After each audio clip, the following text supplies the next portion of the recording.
Hello there, my name is Ben Weiner, but you probably know that. And this right here is my new series, Simply Put. This is where I try to simplify and teach you all the weird stuff I know. And this first video is specifically for a class, extra credit. But this format will be returning every once in a while to this dumb YouTube channel of mine. First though, I do look a little schlubby. I need to change my shirt.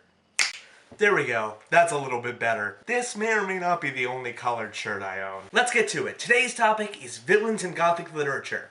Simply put. I personally believe that new types of villainy brought forth in Gothic literature are one of the greatest things that Gothic literature gave to the public consciousness. Gothic villains may be larger than life in some ways, but there's always something that makes the reader want to connect with them, just a little bit. And a big mark of Gothic villains is that nearly always there was a chance that they could have been good, and society wronged them in some way. The way that society can fail someone and then they become sort of a bad person is often how it works in the real world. Even Mary Shelley, the author of 1818's Frankenstein, the novel that created the modern science fiction genre, said that the same energy of character which renders a man a daring villain would have rendered him useful in society had that society been well organized. So I boiled down what makes a Gothic villain into three things: two-facedness, or dualism, a general feeling of evilness, and lastly, drive. There are other shared characteristics, but this whole thing is supposed to be simple. So for right now, let's just consider these three. First is two-facedness. I mentioned before that Gothic villains often have characteristics that appeal to the reader. They're nice sometimes, or at least pretending, but after all, they are villains, so that sort of leads them to being dual people. This also aligns with the sort of muddling of character roles that happens in Gothic literature. For example, often heroes in these stories have some traditional traits of villains, and vice versa. Shelley's Frankenstein is subtitled The Modern Prometheus, referring to the Greek myth of Prometheus, who may have saved mankind, but only after taking fire from the heavens and specifically ignoring Zeus's order not to give it to mankind. Next is a feeling of evil. I said this before. Feeling of evilness. Even when the villain is speaking in a nice manner to the protagonist and sometimes the reader can really feel a sense of foreboding. Even though the villain isn't doing anything evil right then and there, and their secrets haven't come out either, we can still sort of feel a sense that they're evil, something's wrong. In his 1796 work, The Monk, Matthew Gregory Lewis initially describes his villain, Ambrosio, as: he was a man of noble port and commanding presence. His stature was lofty and his features uncommonly handsome. His nose was aquiline, his eyes large, black, and sparkling, and his dark brows almost joined together. His complexion was of a deep but clear brown.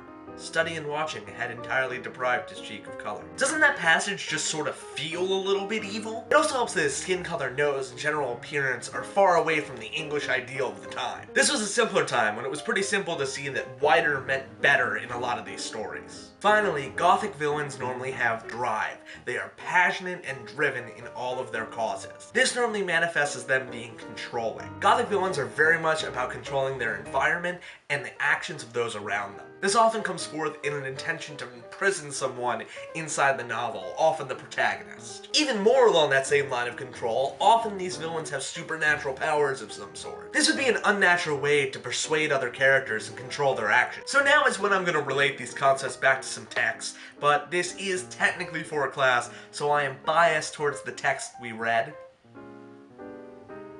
Luckily, these two little guys are super representative of the concept I've talked about already.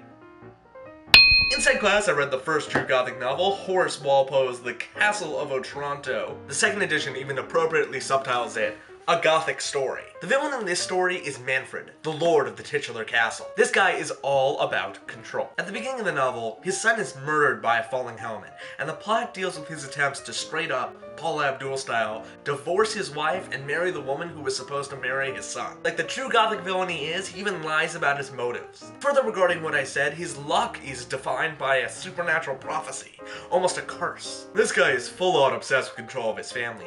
Imagine if Captain Von Trapp was like a full-on dictator. And in order to fit this quintessential Gothic villain mold that I've laid out in front of you, he also presents himself in a duality. So he really helped lay the groundwork for everyone else coming after him. Speaking of things that laid the groundwork for, this novel right here, Northanger Abbey, that we also read in that class. This is a Jane Austen novel, and it just further proved to me how awesome Jane Austen and her work are. Northanger Abbey was actually one of Austen's first completed works, but didn't actually get published till 1817, after her death. Her work here is sort of a loose parody of the genre of a Gothic novel. As Catherine, the ordinary non-ordinary protagonist goes through this novel, she tries to assign the characteristics of a Gothic villain to the loosely defined antagonist here, General Tilney. In the middle of the novel, Catherine really begins to align General Tilney with characters in Gothic novels. Catherine attempted no longer to hide from herself the nature of the feelings which, in spite of all his intentions, he had previously excited, and what had been terror to dislike before was now absolute aversion.